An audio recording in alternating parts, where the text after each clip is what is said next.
Төрөөс махны бизнест оролцож эхэлсэн нь зах зээлийн жамаар тогтох ёстой үнийг улам хөөрөгдөхөд хүргэж байна.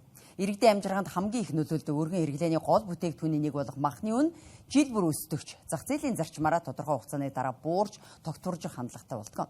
Гэвч төрөөс үүнд оролцож их хэмжээгээр нөөцийн мах бэлтгэх, зах зээлээс их хэмжээний мах худалдан авах зэрэгээр зохицуулах гэж оролдох тусам нийлүүлэлтэд дарамт үүсэж үн улам өсөх нөхцөл бүрдэж байгааг эдийн засагчид онцолж байна. Өнөө хүртэл сүүлийн 5 жилийн хугацаанд махны үн хэрхэн нэмэгцээр ирснийг дэлгэцээр харцгаая.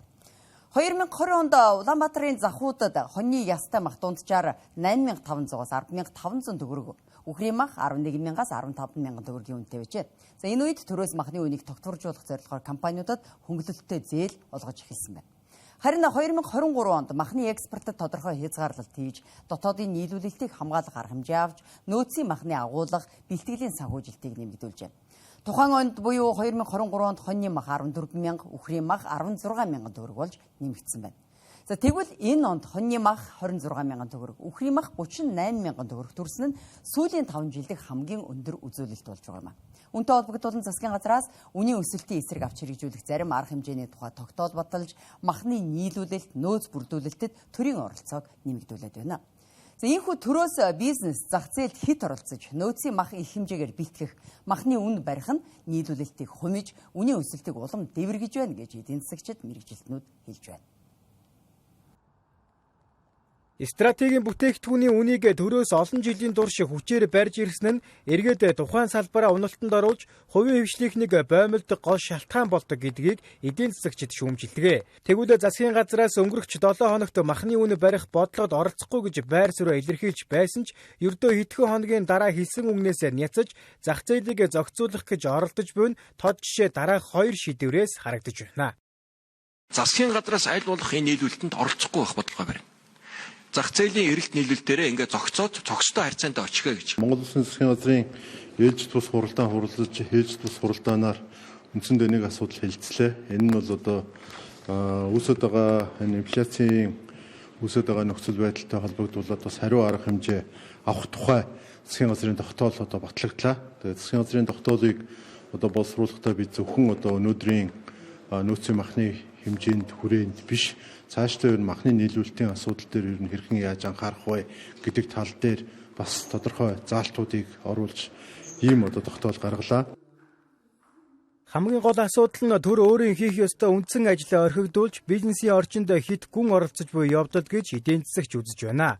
Өөрөөр хэлбэл засгийн газрын үндсэн үүрэг бол мах зарж үн тогтоох бус, харин инфляц бууруулах, валютын ханшийг тогтвортой байлгах, тээвэр логистик, мал эмнэлэг, экспортын бодлогоо зөв удирдах зэргээр макро түвшний бодлогоор зах зээлийг дэмжих ёстой байна.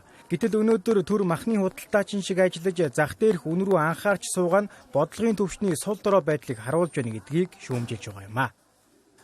Манай төр ингээд сүүлийн 30 жил махны бизнест оролцлоо. Үүнийхээ үр дүнд бол одоо малчид өөрийнхөө мал аж ахуйг одоо хөгжүүлэх боломжгүй боллоо. Яагаад гэвэл одоо тэр эрэлт нийлүүлэлтийг өөрөө төр боомлж байгаа учраас эрчимжүүлсэн мал аж ахуй, за өвөл хавар одоо малаа бортож тичээгээд одоо хавар эрэлт сайтай үед нь шинэ мах нийлүүлэх юм боломжгүй болгож байгаа.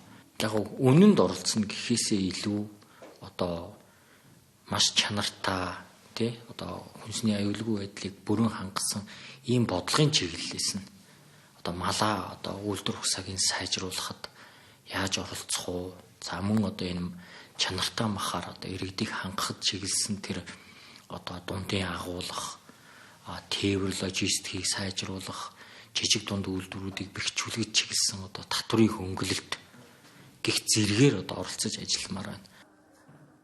Бодит байдалтай махны үн өсөж байгаа шалтгаан нь зөвхөн чэнжэд биш, шатхууны үн, тээврийн зардал, төвөргийн ханшийн уналт, малчтын зардал, өвс тэжээлийн үн, махны хомсдол зэрэг олон хүчин зүйлд үүнд нөлөөлдөг байна. Энэ бүх суурь асуудлыг шийдэхгүйгээр зөвхөн нөөцийн мах гаргаж үнийг барих гэж оролдох нь төр зүрийн улс төрийн арга хэмжээ төдий зүйл болж хувирхаас өөр үр дүнгүй гэдгийг мэргэжилтнүүд онцолж байгаа юм а. Өнгөрсөн хугацаанд төрөөс цахилгааны үнийг барьж ирсний гор нь өнөөдөр эрчим хүчний салбарын уналт гих бодит жишээ бидэнд байна.